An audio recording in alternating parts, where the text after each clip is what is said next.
Gjesti zbulon të vërtetën më në fund për djellëzën, një bisedë emocionuese në Big Brother. Gjesti ka kërkuar mundësinë për një darkë të veçantë me Eglin ndarga banorët e tjerë. Në një moment të ngrohtë e reflektues në shtëpinë e Big Brother, Gjesti e ftoi Eglin teksa kjo e fundit ishte mohuese. Teksa pasi foli me psikologën në dhomën e rrëfimit, duket se takimi romantik ndodhi.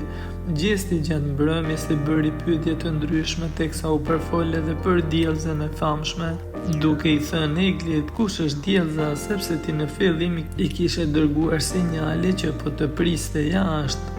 Kjo bisedë ngjalli interesin e ndjekësve të cilët ishin kurreshtar, teksa Egli e ndjeu nevojën për të shpjeguar situatën.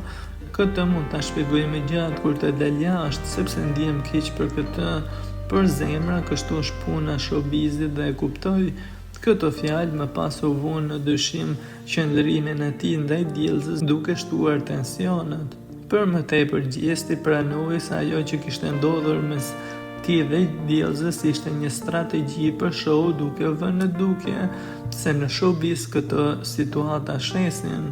Teksa i duket i lindur për Big Brother dhe fakt që po luan me gjithçka e bën edhe më intrigues.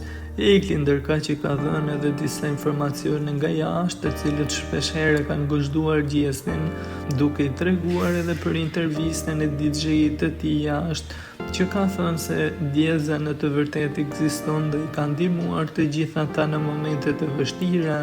E për më tepër edhe në letrën të cilët ja kishte dedikuar djellëzën, të cilën Egli nuk e kishte parë kur kishte qenë pjesë të shtëpisë. Egli gjithashtu e akuzoi se ai e ka takuar djellëzën në momentin që ka dalë nga Big Brother VIP Kosova përpara se të hynte në atë të Shqipërisë, duke thënë se ka luajtur me të pasi ka qenë gjithkohës në lidhje me djellëzën.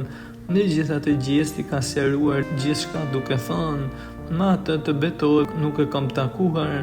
Herën e fundit mund të ketë 7-8, ndoshta 9 muaj që se kam takuar, do me thonë 2-3 muaj përpara se të futem. Kam mbaruar gjithçka dhe nuk e dija se do bëhej kaq e madhe. E kam bërë vetëm për shkobis, tani ti më kupton më shumë, nuk dua të flas për këtë çështje. U shpreh Gjesti teksa Egli ishte me buzëqeshje, por edhe duke menduar teksa nuk dihet nëse e beson këtë version të Gjestit apo jo.